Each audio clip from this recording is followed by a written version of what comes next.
Thank you for that very warm introduction, Representative Harvey. I truly am pleased to be here again and to share with you some perspectives about your waiver within a larger context called the 49 other states and the nation. What is happening here is not unique. It's happening everywhere, and there are multiple driving forces pushing us, pulling us, yanking at us, challenging us to get on with helping people have a life. Representative Harvey and I did not compare notes, but yes, life, liberty, and by the way, you all know the translation of liberty is freedom. It's having a life, making choices, having control, and the pursuit of happiness. Our founding fathers were really smart. We can't guarantee happiness, but we can certainly try to put things in place, and we make choices and decisions that allow us to be happy based on who we are. And what makes me happy may not necessarily make Representative Harvey happy, or Representative Barlow happy, or Jan happy sometimes. That's why we're all unique, and we are all different. We are not the same, and our labels tell us really nothing about who we are, except historically, that's what we did. By the way, all the PowerPoint slides today will be made available to the Governor's Council by early next week. They will put them up on the website, so you will be able to have them. We didn't want to burn a lot of trees, plus some of us were tinkering until yesterday based on information we were getting about things going on in the state, so it's pretty fresh. I'm going to go fast to try to set the context and sort of lay the groundwork for my colleagues who will follow. And we've got two screens, and hopefully they're going to fix the bulb in that other projector so you can see it as well. Okay, where we came from, where we are today, and where we're going. I'm going to make it easy. 1848, first institution for people with intellectual disabilities in the United States was opened with the best of intentions. It was going to be like a prep school. Go in Sunday night, come home Friday afternoon, spend time with your family, and this would be a concentrated school because we didn't have something called special education. The name, unfortunately, was the Fernald School for the Idiots and Imbeciles in Massachusetts.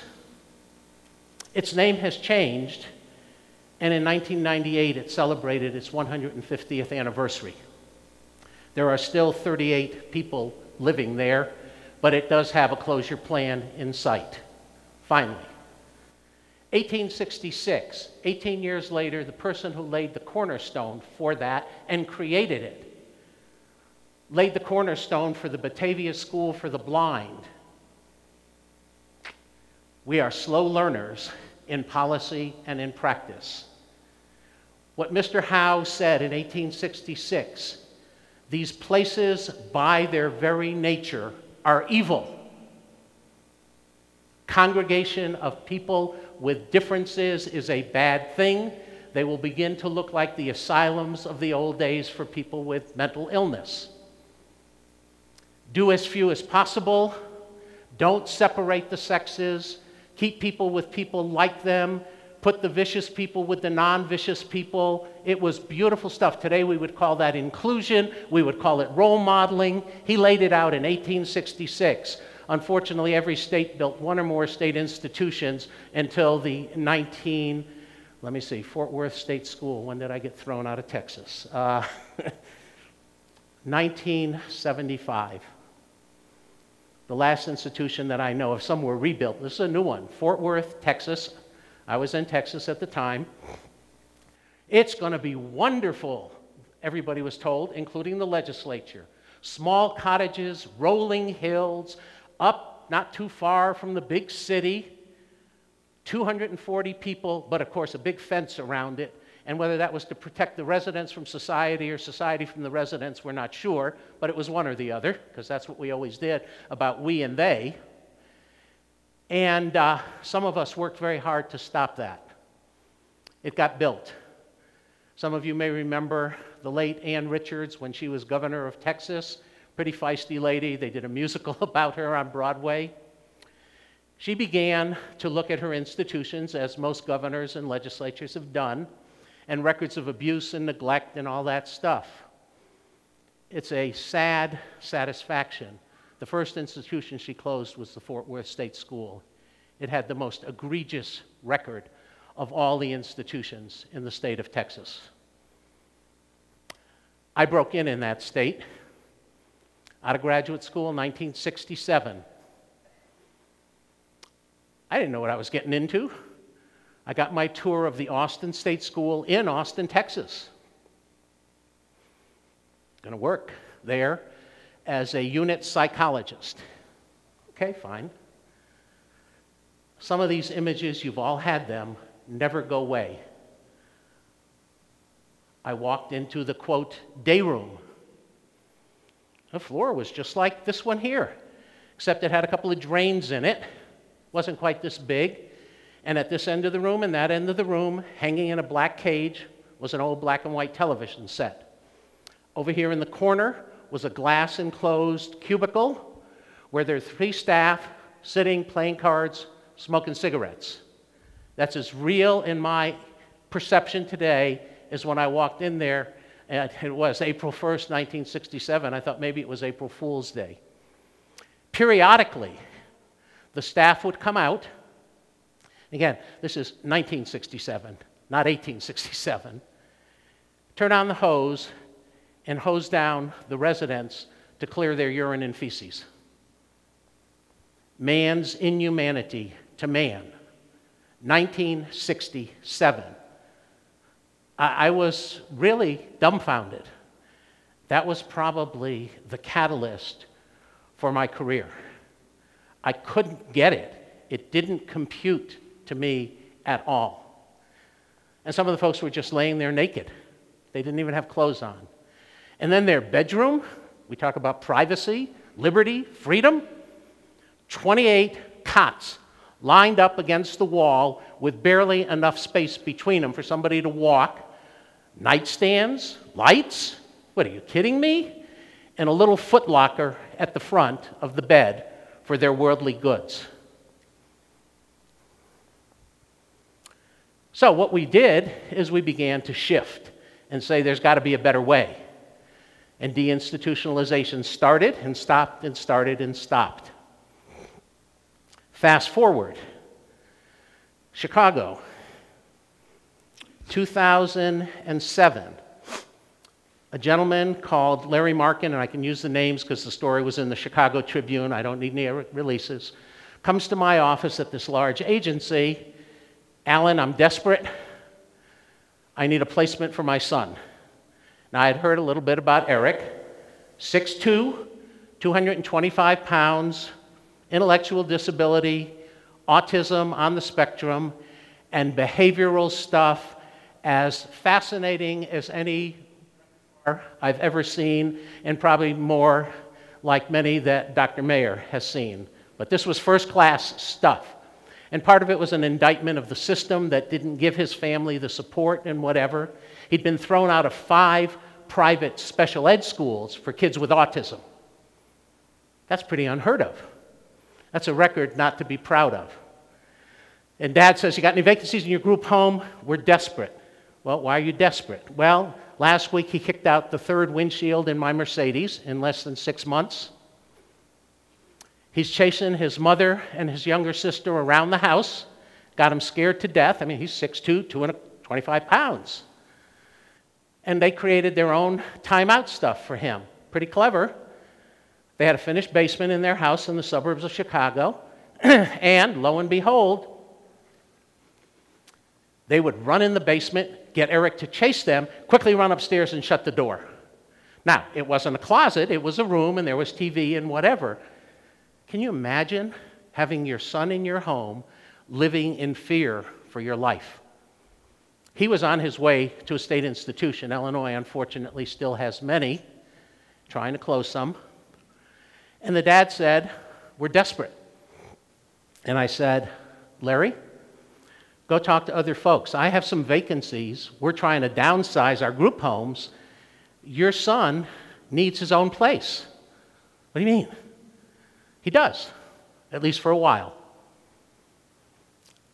And so I explained to him how that might look. Said I can't guarantee it, knowing the bureaucracy, but I would try.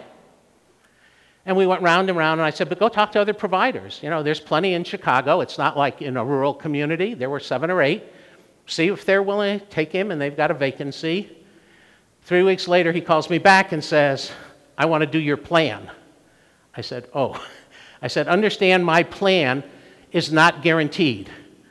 We were going to try to open the first one-person group home in the state of Illinois, because Illinois didn't have the kind of waiver you have now to do supported living, so it had to be licensed. There had never been anything at that point smaller than 6. 18 months later, Eric moved in to his own home. Dad bought the home. He had the resources to do it. We designed the environment, brought in the best practice people there were in the country.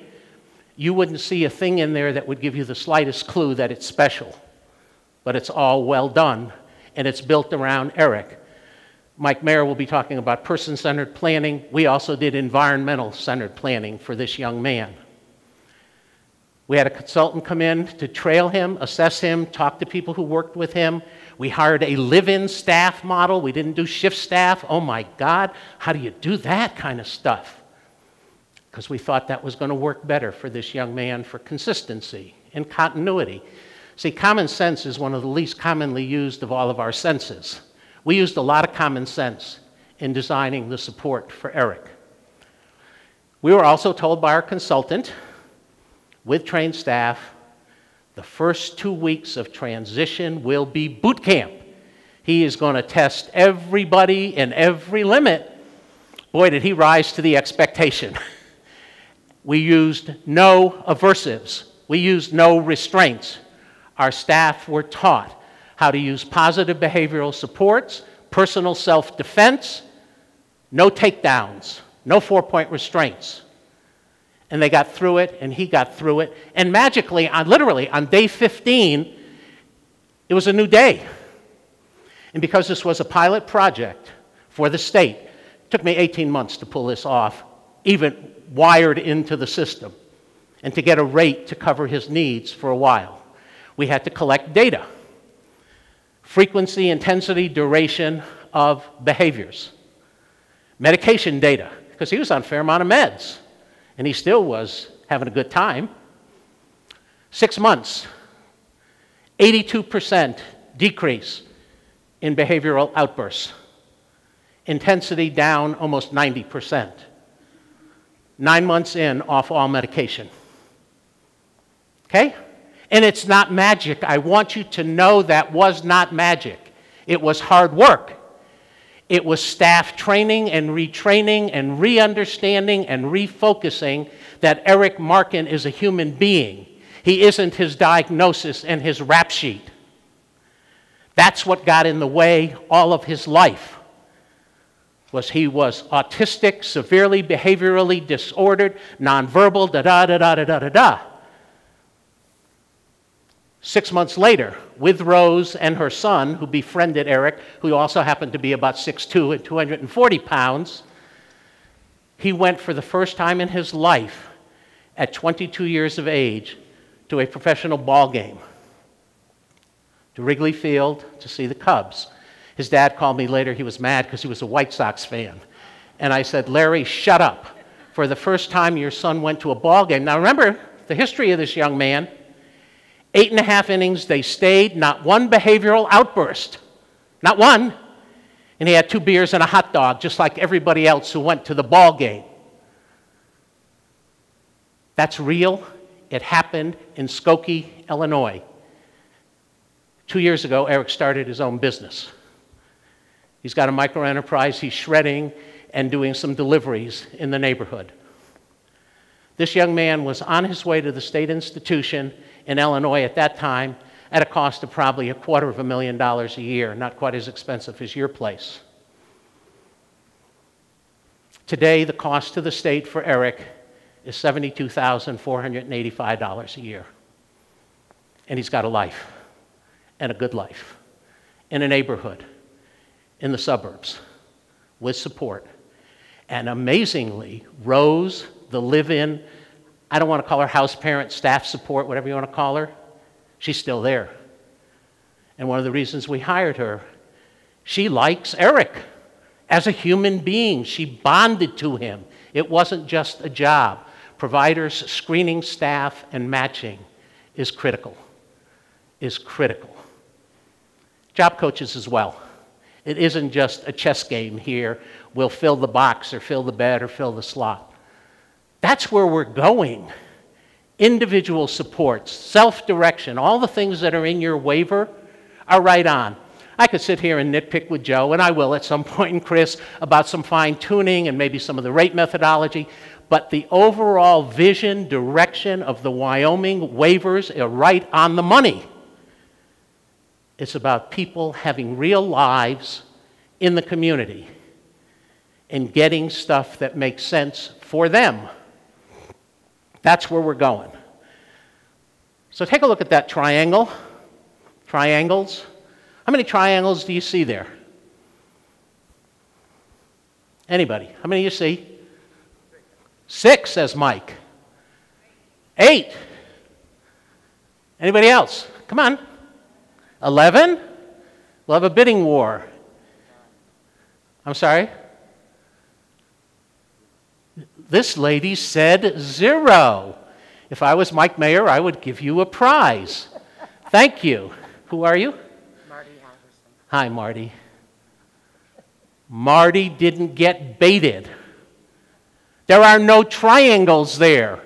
There are pieces of triangles. I set you up because perception is our reality. What we believe to be true is the basis of our personal reality and the key to how we experience the world around us. If I had given you all the descriptors of Eric Markin before I gave you some other information, your perception and reality of Eric Markin was, oh my God, he needs to be contained. We do lots of that in this field. And whether that is intellectual disability, developmental disability, traumatic brain injury, physical disability, post-stroke, go down the list, I've been through all of this stuff. We automatically do a calculation up here based on our life experience that says loser, dependent, helpless, hopeless, fill in the blank. If you get nothing else from today, drop the triangles. Get to real that each person is unique and different. They could have the same IQ score, they could have the same score on an activities of daily living scale, they can have the same ICAP score, they can have whatever assessment instruments we use, most of which in my opinion are useless, but that's a personal bias as a retread clinician, because they're comparative data. And particularly if we're dealing with people with significant intellectual disabilities, we know they're going to flunk the test. So why are we wasting the money to give them the test? Interesting question. Okay, folks, we're heading for a massive crash. You heard Representative Harvey talk about lack of sustainability. But there are many factors here. We got a lot of legacy services and structures. You still got a state institution. I'm going to show you why you ought to be reconsidering that. I know it's a sacred cow. It's the nice part of being the out-of-state gun. I can call it the way it needs to be called. And you spend a lot of money there. You want to talk about having money for transformation and building capacity, even for those 85, 90 people. Rising unmet demand, you bet. But the weighty legacy services and structures, how many community providers are in the room? Hands up. Okay. Remember, I've been one. Your biggest obstacle now is real estate. Group homes, sheltered workshop, day-hab centers, all the stuff the state said to do it, and we built them, and we rented them, and we leased them, and we renovated them, and we fixed them up to do what we were being paid to do. Their legacy. Their legacy. That's not a life in the community as we define it today.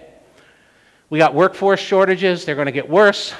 We got fragmentation, the siloing between DD and behavioral health and VR and special ed, and go down the list, social services, whatever. Quality. Most of our quality, until very recently, has been what we call compliance. Do you have the documentation? Have you recorded what you did? Didn't matter where it was going. Did you record? And that's what Medicaid asked for. That's what special ed asked for. Guess what? New day is here. In process, outcomes, new word, measurement, quantification, not just qualitative kind of stuff. It's on the screen. It's coming. I'm going to run through it. Antiquated technologies. We're not up to speed, and I don't mean just assistive technology, and you're going to hear some great stuff about that, but even how we do stuff. Paper records. What's the matter with iPads for staff, job coaches, smartphones, real time? Got to happen. Going to cost money, by the way. The retooling costs money. And just so I get to the end of it before I do, in terms of your waiver, Representative Harvey mentioned it, I've talked to some of the state agency people and legislators, you can't get from where you are to where you want to be just by saying by September 1st or some date, we're implementing the new waiver. Analogy, for those of you who aren't in the business. Car manufacturers, when they introduce a new model, they shut down the factory. They retool, put new equipment in, retrain their staff, come back. Sometimes that's 10, 12 weeks. And then they're back open for business with the 2015 model coming off the line. In human services, we're running the 20-year-old model while building the new one simultaneously, and you can't do that on the same dollar. There's going to have to be some ante-up, and I'll give you some examples from other states, to do that transformation, to do that bridge building, capacity building, systems change, whatever we want to call it. The most willing provider will come forward and say, I want to, but my staff needs training. They need technical assistance. They need guidance. We may need some of that new soft technology stuff to do real-time data collection and case notes. It's not free, and you can't do it by just saying we're upping or downing somebody's rate 7%. Won't work. And budget shortfalls are all over. We used to be system-centered. Again, deficits, labels, see the people in the context of the system, not of a life, not of their community, and we emphasize the difference. Now it's people first. This comes from the work of Dr. Beth Mount. Capacities and gifts and time getting to know people. That's very different. You're not a bed in a group home. You're not a slot in a day program or a sheltered workshop. And any of us in this room would rebel if that's how we were referred to by a system of care or service. Yogi Berra, love it. The future ain't what it used to be. This is a new day. It's an exciting day. It's a challenging day. It's a painful day for some people. It's an opportunity day. So I'm going to run fast now. Here's the money picture, because people tell me, well, we just need more money. We need more money. We need more money. We need more money. I'm a staunch advocate for an individual and a system. And if I'm working with somebody like Eric, his first year rate was $182,000 because we had 2 on 1 staff to back up and just in case. Guess what? We made a commitment. As his needs went down, we would ratchet down the rate. Within 6 months, it was down to 120, and then we got it down to what it is now, about 72, 78, something like that. Reasonable cost, not bad for a guy with a lot of need. Working age adults, 12% of the federal budget. 1 out of every $8. I don't know, is it supposed to be 1 out of 5? 1 out of 2? I don't know the answer, but that's a big hunk of change. A big hunk of change. And the worst part is, most of it is on dependency, income maintenance, SSI, supplemental security income, and SSDI, Social Security Disability Insurance, and Medicaid and Medicare. You can see very little is spent on employment and education, and this is from some folks at a place called Mathematica. They are superb. I happen to know the 3 researchers. And by the way, this is not secret stuff. This was in a journal called Health Affairs, well respected in DC. Within 4 weeks, Dave Stapleton and his team met with 5 different committees of jurisdiction in the United States Senate and the United States House of Representatives, saying, what does this really mean and what do we need to do about it? Because it's not sustainable. And then here's our product for spending all this money. We should all be really upset. People with disabilities constitute the largest and most growing population of people living in poverty. Special educators, and by the way, I leave no stone unturned. That's the outcome of early intervention, preschool, and 12 years of education is a life of poverty. Yay! 25 grand a year, 30 grand a year, 35 grand, pick the number, whatever it might be in your town, okay? And growing, and growing. I say to you cynically, please don't take me up on it, legislators. If that's the best we can do, let's just run glorified daycare for the first 21 years of somebody's life, keep them out of an institution, and then they can get on the wait list for the group home and the day program and go down the road. And I have to say that tongue in cheek. We as citizens, whatever hat we wear, have now got to start talking about accountability and return on investment of public dollars that are stewarded to legislators, governmental agencies, and providers, and sometimes to families themselves. I mean, this is not money under the pillow from the tooth fairy. SSI, that wonderful poverty trap, it gets worse. Only 5% of all the people getting an SSI check from the government, and by the way, SSI, although it's administered by Social Security, is paid for out of the general tax fund. This is a welfare program. It is not Social Security disability insurance, which we pay into when we work through that FICA deduction, okay? This is a welfare check. It's a poverty program by design, 1972, all right? Whoopee-doo, 5% earn income, and look at their earnings, $286 a year on average. I'll round up, $6 a week. No offense, how much are we paying providers who run sheltered workshops, day-hab centers per week for somebody to have the privilege to earn $6? You don't have to answer it. I'll give you the number from New York State, which is the exorbitant spending state. They're spending as much as $60,000 a year for somebody in a day program. And their wages aren't any better than they are anyplace else in the country. Again, I'll be cynical. Give the person the $60,000 a year. Let them hire a personal support worker or attendant. Let them go out in the community every day and have some fun. Yeah, I'm here, okay? But I mean, we've got to begin to rationalize what we're doing with the best of intentions. And be clear, I have done it all because that's what we thought was the best thing to do then. 1848 was the best thing then. 1967 was thought to be the best thing then. Today's model of excellence, even today, is tomorrow's Model T. All of us need to let go of the model and focus on the human being and the investment we are making in society for that person to have a life. And nobody ever leaves. Legislators will like this one. We all should. Projected, this was before the recession, Social Security, disability, SSI, Medicaid, and Medicare for people with severe disabilities will be $1 trillion, probably in 2018. That's not very far away.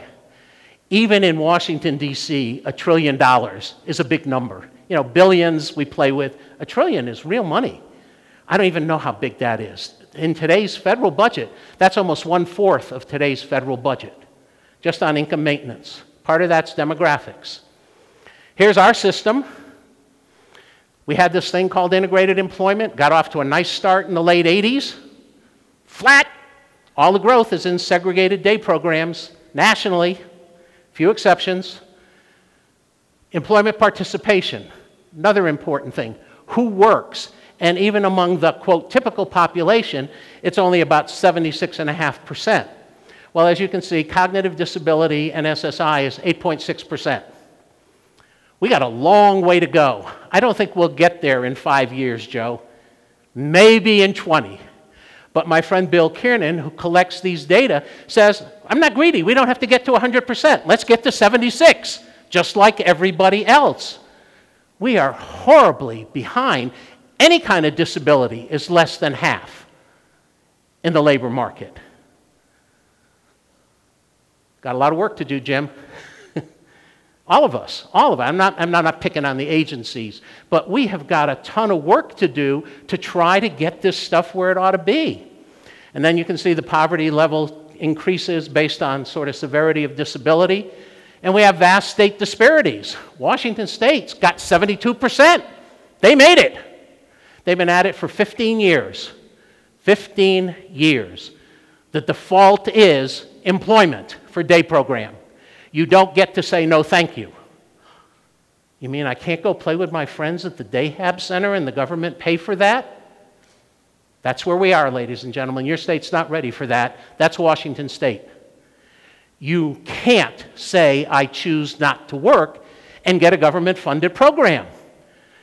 I quit work tomorrow.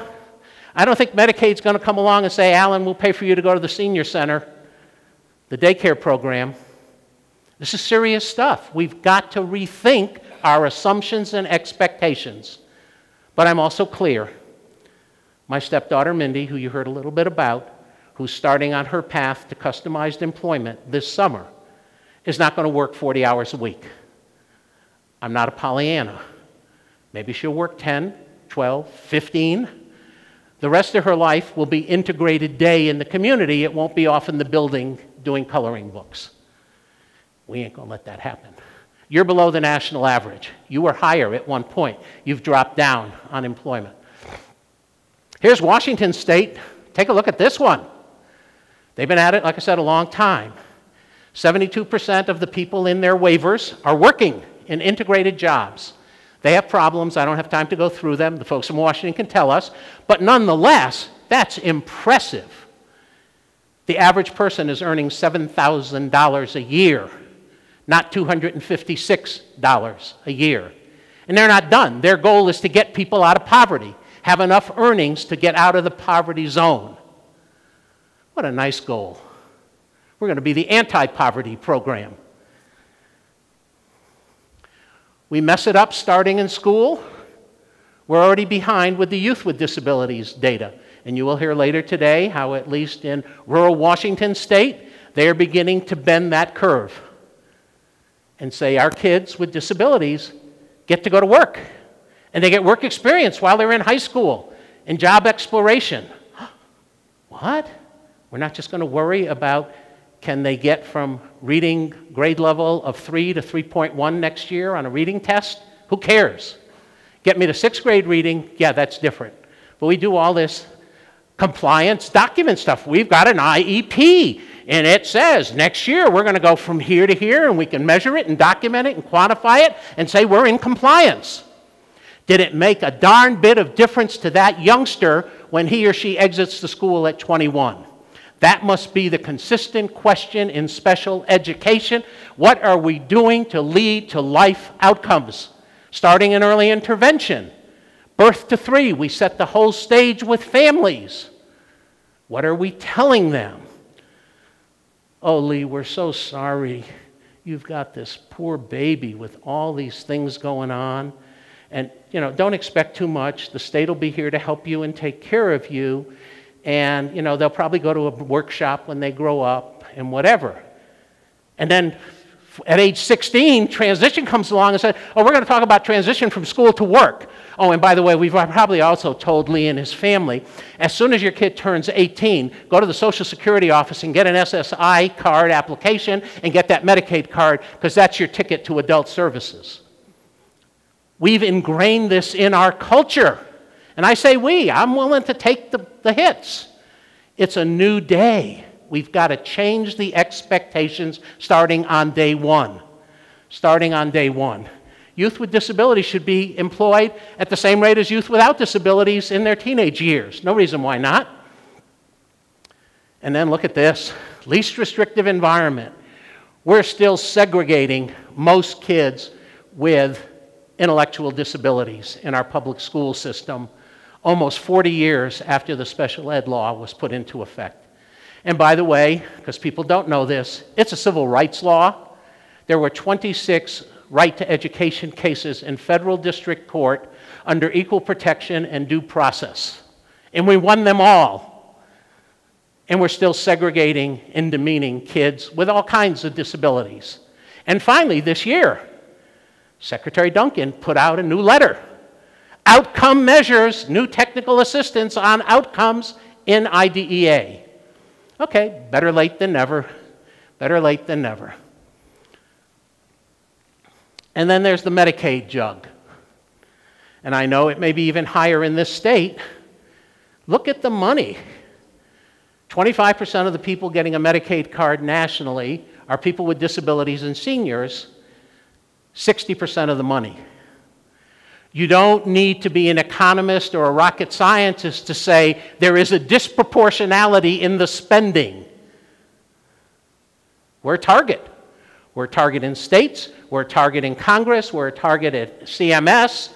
How do we get this machine to be leaner and meaner and more productive? Not lean and mean just to cut it, to spread it better, more efficiently, more effectively. And that's without the state money. And then we got this aging thing going on. 10,000 people every day are turning 65. I'm looking around, there's a few in this room either who are there or are going to be there soon. At some point, some of us in that group are going to need some long-term services and support.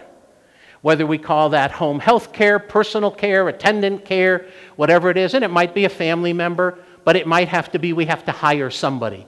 So we're going to be competing with the same labor force as we're hiring to do the direct support, hands-on support for people with disabilities under the age of 65. We better figure out how we're going to cope with that. Because there's the labor force, it's not growing. It's generally women, middle age, and that birth cohort isn't growing. So the need and demand are going up and the labor force is staying flat. You'll have all these. There's the demand for residential in DD, and that's a little old, but this is projected from some of the gurus who do this kind of stuff for us. We would need a 28% growth tomorrow to meet the waiting list capacity in the United States of last year in DD, IDDD. You think that's going to happen? You think we're going to see a 28% increase in the funding stream? If so, I want to move to that merry island, that happy place. It's not McDonald's. And then we cost it out by different models. This again comes from University of Minnesota. Nancy Thaler with the state DD director uses it. I use it. There are less costly ways.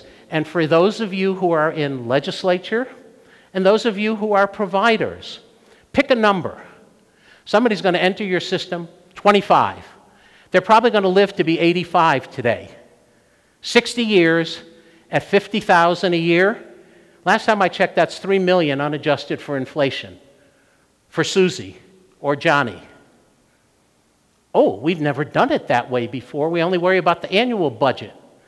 Well, if I'm an actuary, I'm looking at the out-year commitment we are making. We, the state, we, the nation, whatever. And again, I'm not saying go cheap. Think ROI, think effectiveness, think outcomes, think meaningfulness. And if you don't think we're living longer, New York collects the data, you may. New York's DD system already has almost 1,000 people over the age of 80 who are getting ongoing waiver support. And you can see the numbers. They're not going to be any different here. The proportion, the numbers will be smaller. This is going to be going on in every state. We used to have, 30 years ago, people with DD dying at a relatively young age, particularly people with Down syndrome, cerebral palsy, upper respiratory pneumonia, goodbye, attrition. That's not happening today because we are providing credible health care for people with disabilities, and they're going to live unless they've got other complicated health issues. But most of them are going to live the same age range as the rest of us, and they're going to need some degree of support. We hope less. We think more as a participant in the community, more of what we call natural supports and friends and neighbors and that. But we better be prepared. They're not dying like they used to.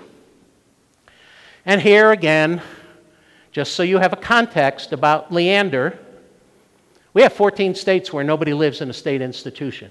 Last one to have done this was Alabama. They're a very poor state, if you don't know that. They closed it a couple of years ago, and there's no reason to keep it open. It was all politics. New governor came in, Governor Riley, who happens to be a physician, moderate Republican, said, I hear there's a plan to close the place. I want to see it. And then he went out and he looked at community services as a doctor. And he said, it's better. And it happens to be cheaper. Implement the plan. Close it.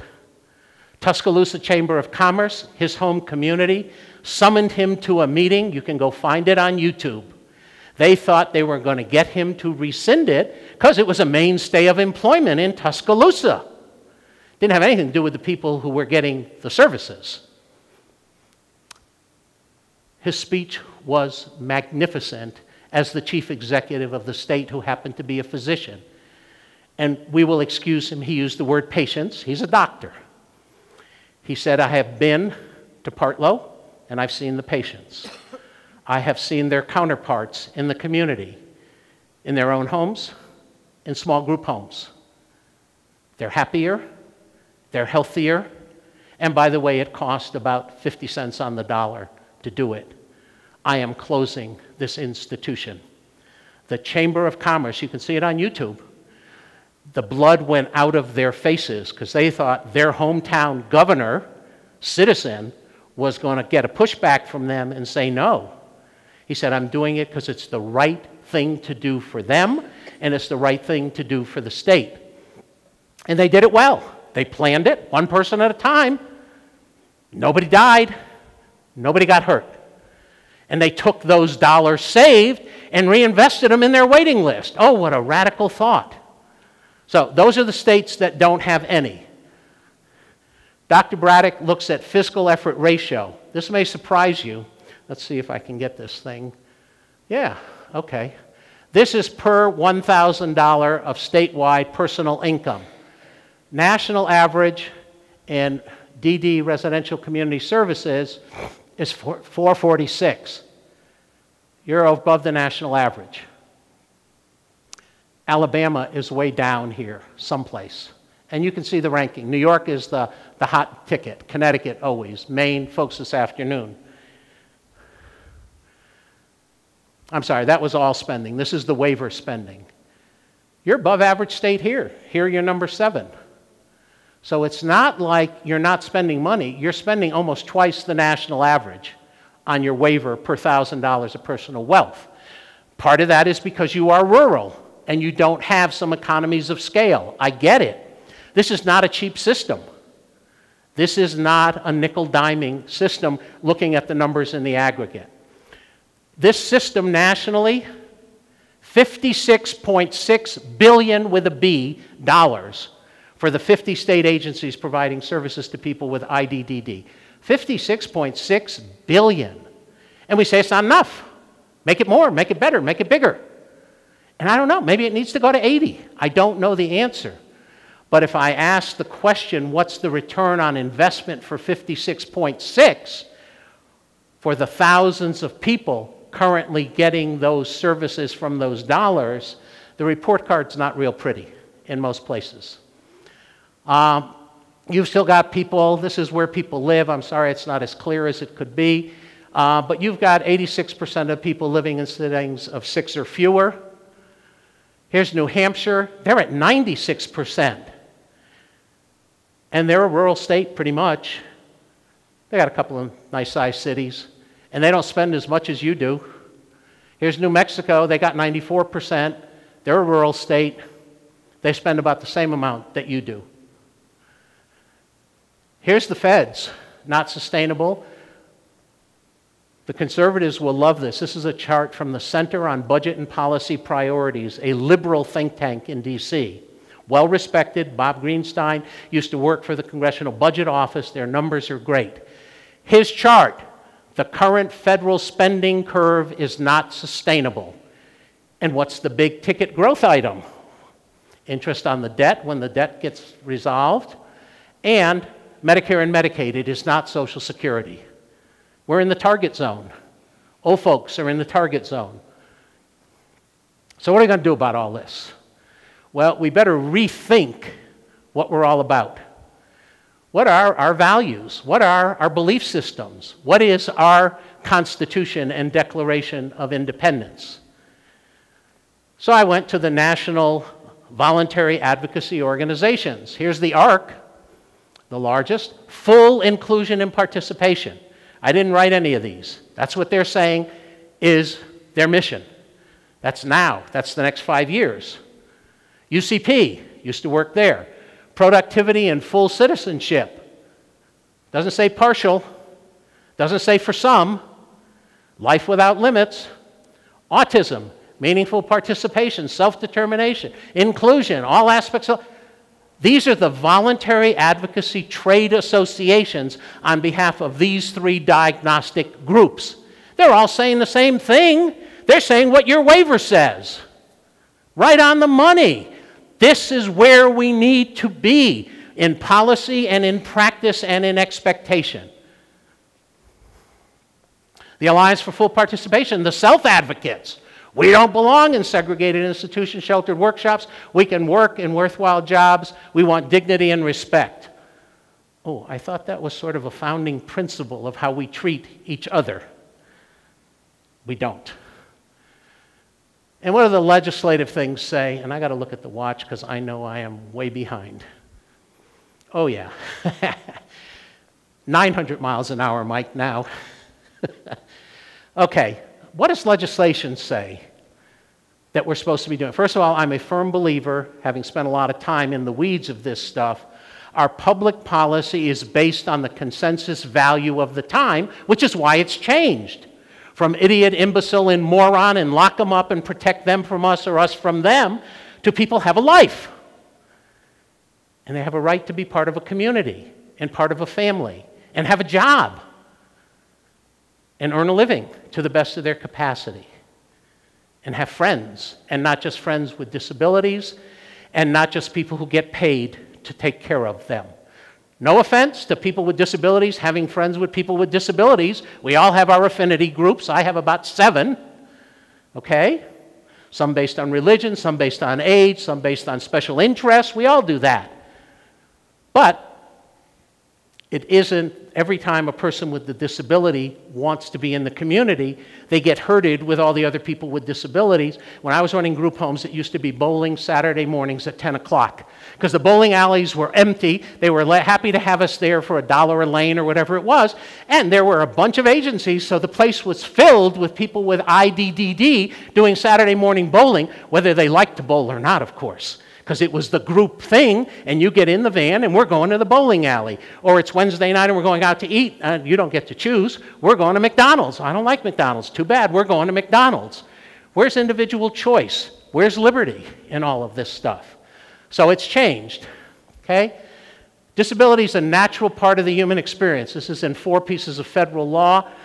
In no way diminishes the right of individuals to. Because guess what? This doesn't say IDDD. This doesn't say physical disability, and in my opinion, what this says is disability is another demographic characteristic. And please hear this. It is only a question of when and how you join this club. As the former Senator Bob Dole used to say on the floor, as a person with a disability, this is the only minority group that maintains open enrollment 24 hours a day, 365 days a year, and his analogy was we're all one banana peel slip away from having a brain injury. That was the one he used. You don't know when you're going to win the ticket to this thing, or when your next kid or grandkid or niece or nephew or whatever is going to join this club. None of us put in a special order, but we got it. And as we age, the knees don't work so good, the hips don't work so good, the eyes don't work so good, the ears don't work so good, the heart doesn't work so good, the lungs don't work so good. And unfortunately now, because we're all living longer, the brain cells start going down. I heard a superb gerontologist a few years ago. You'll appreciate this from your medical perspective, Eric. He said, dementia and Alzheimer's are not new. They're disease processes that we didn't see before because we didn't live long enough. It's inevitable, not for all, but for most. It's part of, he used the car analogy. He said, you know, we can replace the knees now, we can replace hips, we can do heart-lung transplant. We haven't got a brain replacement yet. But he said parts break in the human body. And now with aging demographics, the brain is breaking. It's not a new disease. It's just we didn't see it before because we weren't living that long. Well, I showed you the aging statistics. It's coming at us in every state. And some of us may be in that group where we're going to need personal support or assistance beyond what our families can give. The DD Act, the people we're talking about, this is the act that funds the Governor's Council, the University Center on Excellence, which you'll hear from a little bit later, and your protection and advocacy system across all 50 states. A presumption, people with the most significant disabilities, and in the Federal DD Act, it's 3 or more out of 7 functional skills, all right? So we're not talking about people with a mild intellectual disability in this law, okay? Presumed capable, self-determination, independence, productivity, integration, and inclusion. That's pretty clear. It doesn't say some of the time for some people. It's all of the time for all people. Competencies, capabilities, personal goals should be recognized, supported, and encouraged. This is in federal law that is now 26 years old. Now, this doesn't pay for services, but this guides the vision, the direction, the expectation that has been brewing for the last almost 30 years. This is not new stuff, but we're slow learners. We're slow changers. Okay? And the purpose of the act, the mission, to assure that individuals with DD and their families participate, design, have access to needed community services, individualized supports. Mike will talk more about person-centered planning and budgets and what that really means, folks. And no offense, but I think most of us still don't get it. We sort of tinker around the edges and say the old ISP is now the person-centered plan. And real engagement and control and letting go to the person or the family to say, okay, based on your level of need and our acuity system, we're going to allocate to your family $62,785. Now, let's write the plan, and how do you want to spend it best to meet those needs and goals and wishes and aspirations in your person-centered plan? No caps, no exclusions, no exceptions, ideally. Special education, been around since 1975. Okay, we've come away, but look at the original clause, 1975. Enable these students to have full equality of opportunity. I think that's the 14th Amendment, equal opportunity. Okay, we had to build it into a law that said, prior to this, by the way, if you don't know, 1 million out of 8 million kids with disabilities were not allowed to go to public school in this country prior to this law. That's why we had 26 court cases. 26, okay? Pretty bad. Today's purpose of special education, all children with disabilities, to ensure free public education, prepare them for further education, employment, and independent living, U.S. Code cited. Those are outcomes. Those are measurable. I go to lots of places where special ed says we're just preparing them to go to the Dayhab Center. We're preparing them to go to the sheltered workshop. We're preparing them to get on the wait list for a group home. I don't see that as what special ed is being paid to do. I'm sorry. I don't see it.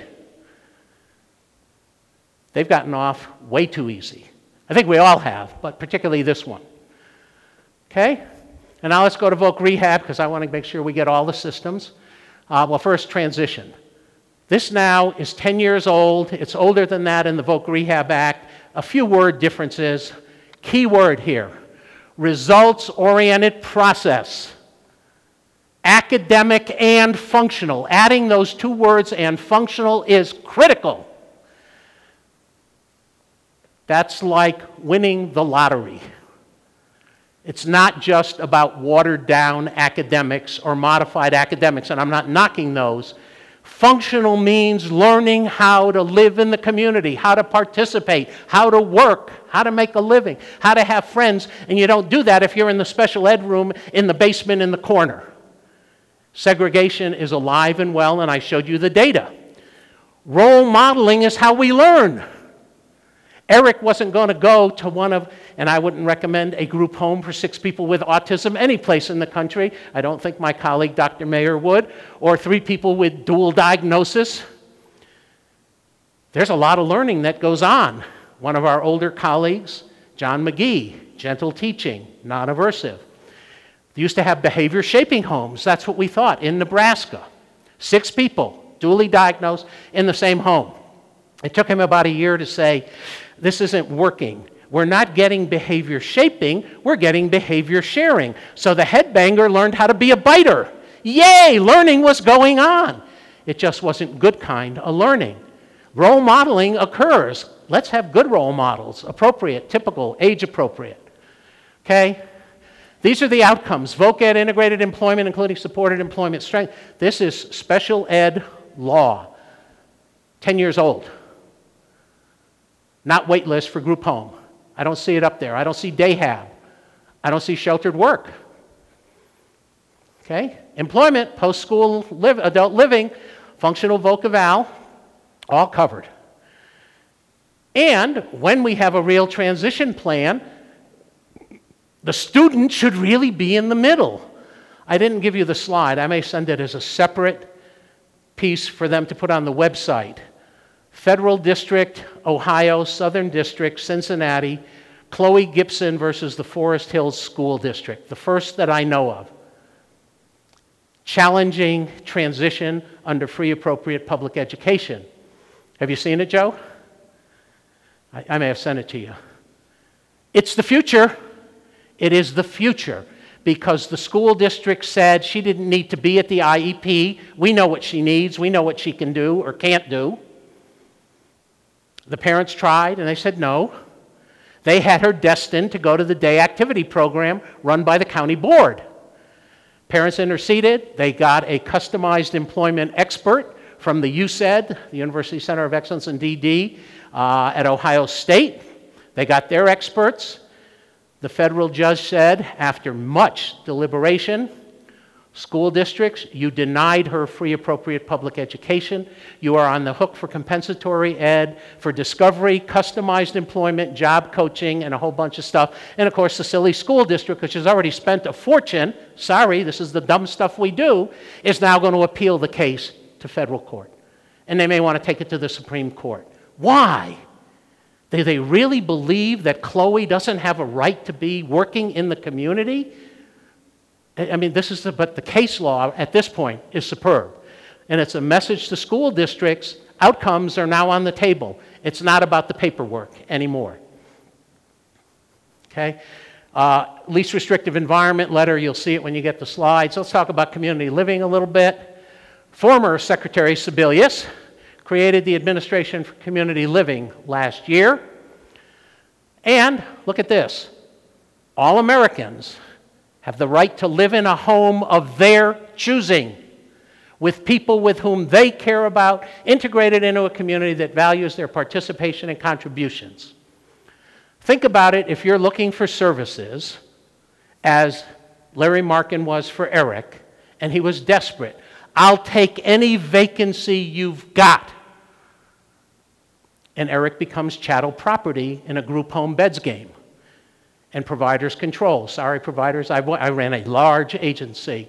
Somebody gets a little too disruptive, we either bring in the behavior mod team to get them to be compliant, or we throw them out. That's a nice sense of permanency and stability for the provider, not for the person. And then we want to know why their behaviors continue to be erratic. Nobody likes me. People feel rejection.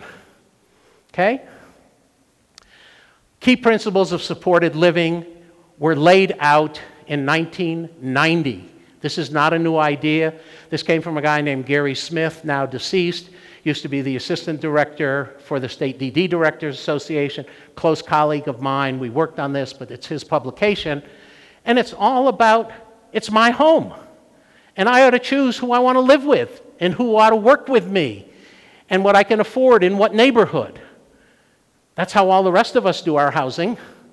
And again, you'll get all this. It's not just a small residence. It's not an apartment program. It's not no training or support. But that's what people do. We short-circuit it, and then we trash it because we don't understand how to get from what we have to where we are, and that's where this state needs to spend some time and effort. This stuff works. You'll hear about it. Self-directed services have been in Medicaid regulations for, I think, 8 years now. Okay? And again, you're going to have these, but personal choice control over delivery of waiver and state plan services, permissible, CMS encourages it. Give the person control over some or all of their budget. Okay? And they define person-centered planning then. I'm not going to do this because Mike's going to do it, but even what an individual budget looks like. And money follows the person. This is to get people out of institutions. In there, we're more specific than we've ever been. Home-owned or leased by the individual. Oh my God, they're going to have a lease? How can that be? No more than 4 unrelated individuals. Not 6, not 8, not 12, not 15, not 20, not 85. Okay? And we separate place from support. Everyone can live in their own home. Again, the expectation here is with the right tailoring of supports, it works for everybody. And legislators, providers, look at the data from Wisconsin when they shifted, and this was done by a guy who used to be, Dennis Harkin, the state DD director. He's now consulting, working with some of their community agencies, shifting under their self-directed waiver. I'll be darned. Costs 42% more to do 1 to 8 person facility with awake staff at night than to do supported living for the same people. That's real money when you start talking about 365 days a year times 50 years or 60 years. And no offense, I'm not a card-carrying Tea Party member in any way, shape, or form. I will fight for the right amount of money, but frankly, I'm frustrated with how much we waste, and we waste a lot. And I pay my taxes, and you pay yours, and we're saying it's time to hold the systems accountable. Data from Michigan. The red line, people in group homes. The blue line, people in supported living. This is in Detroit with individual budgets and self-direction, community living services. Jim Diem, great guy. Many of us know him. Love it when people give me their data. And then people get to choose when they leave, and some people have got several friends in the group home. I get it. But not very many, as you can see, because we go from choosing to live with 1 to 2 to 3 to 4 to 5 to 6. Most people choose to live with 1 or 2 other people. Yeah, that's probably about right. But they get to choose who and where. And they pick the house. They'll be out of the group home business probably in 5 more years. Now, Voc Rehab. I knew I'd get to Jim's agency. Again, this is 1992. This is 20 plus years. We got rid of the 3rd criteria for employment, which was the counselor would look at Mike and say, yeah, you got a disability. It's certainly a barrier to work. But my lens says, I don't think you can engage in substantial gainful activity, so we're not going to provide you any services. Enjoy yourself and live off that welfare check. Come back another time. That criteria is gone and replaced with a presumption of employability for people with the most significant disability for the vocational rehabilitation system in this country. And I'll brag, I helped write some of that stuff when I was in DC because we had 6 people come testify, Jim will appreciate this, who had been rejected. They had their rejection letters. Of course, they were all from the states of the key members of the committee. We know how to do this stuff. They brought their letter of rejection, told their story of woe, and then said, well, in spite of that agency, we worked over here and we talked to this person, and I'm now working, and here's a copy of my current paycheck. But I was deemed infeasible for employment. By the 3rd witness, that criteria was gone. You could see the members of Congress saying, we get it. We've created an artificial barrier giving somebody control over somebody's life based on subjectivity. Okay? Integrated employment, again, in the law. The only way you can turn somebody down in VR is clear and convincing evidence. That's a judicial standard. It's not, well, we read your file and you got a low IQ, and we don't think people with low IQs can work. No more. Used to think that. Not true. Okay? Abilities, capabilities, sounds like special ed. This is all in the law. Okay? Unless clear and compelling evidence. Integrated employment, strengths. Again, this is in federal regs, CFR's Code of Federal Regs. Okay. VR policy since 2001, they can't place people in sheltered workshop and call it a successful case closure. Okay, there's no bennies to say, we'll work with you, but your destination is to go to the workshop. Because the counselor doesn't get a scorecard for that one. And you want scorecards because that's part of performance. Okay? Technology, you're going to hear a lot about it this afternoon.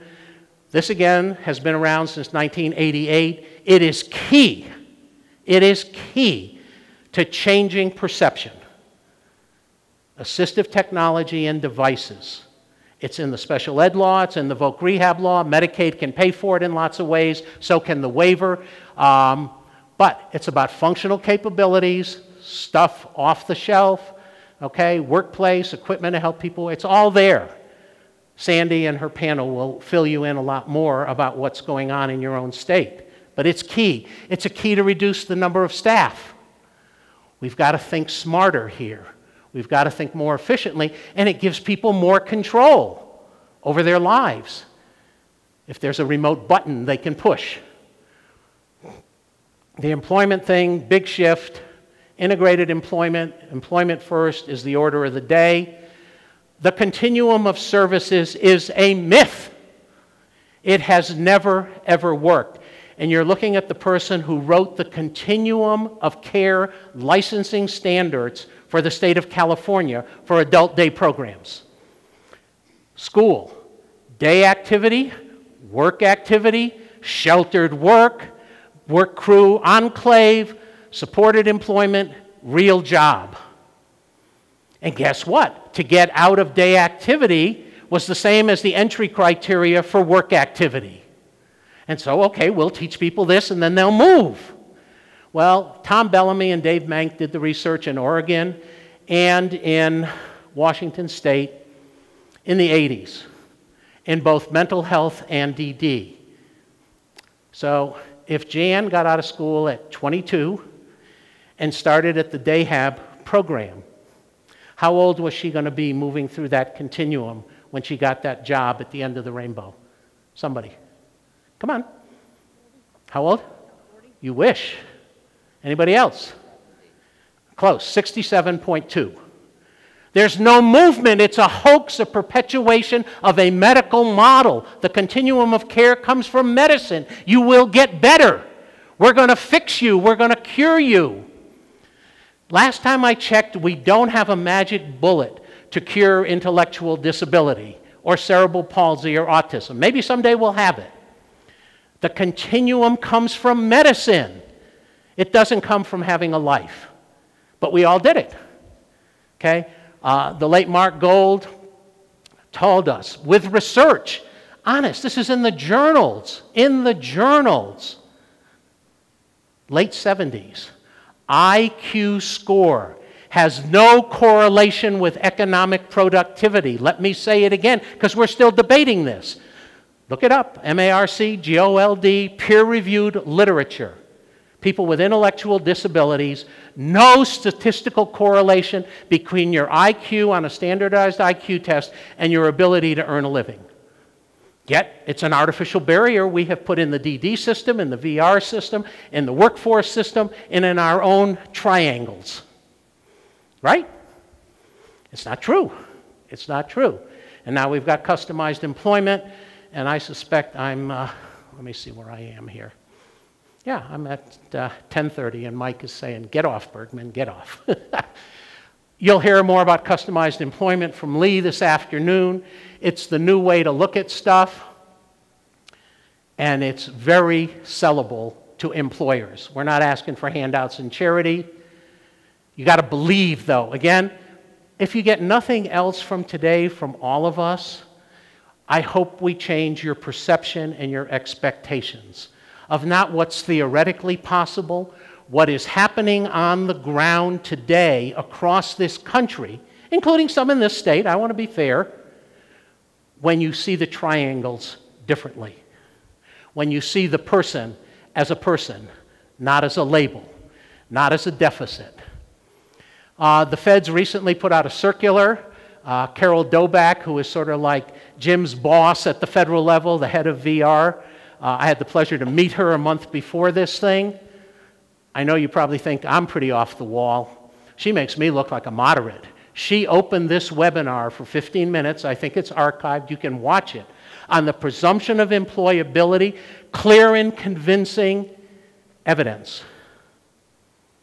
She was right in the face, I think, of that audience, saying, I'm here to watch state VR agencies, and if you're turning people down, you better have good experiential data of how you proved this person cannot work.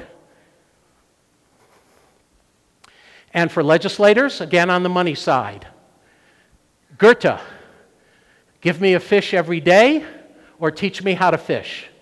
We do a lot of feeding people fish every day called sheltered work and dayhab. And it goes on forever and ever and ever and ever.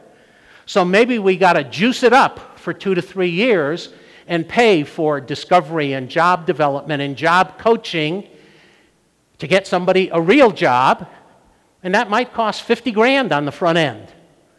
Using tiered systems, there's a lot of ways to do this. Some states are doing it.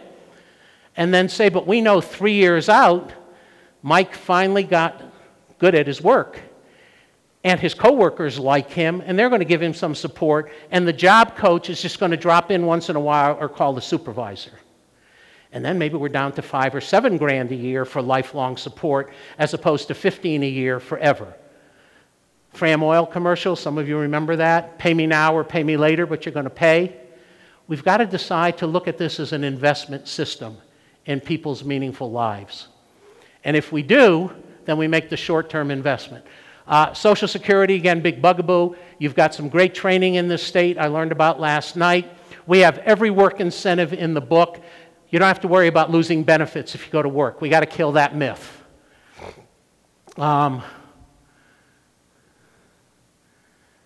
CMS put out a whole bunch of stuff. I'm going to skip right to the ADA. Full participation, economic self-sufficiency, equality of opportunity, independent living. These are the goals of the civil rights law for all people with disabilities, 1990, on the money.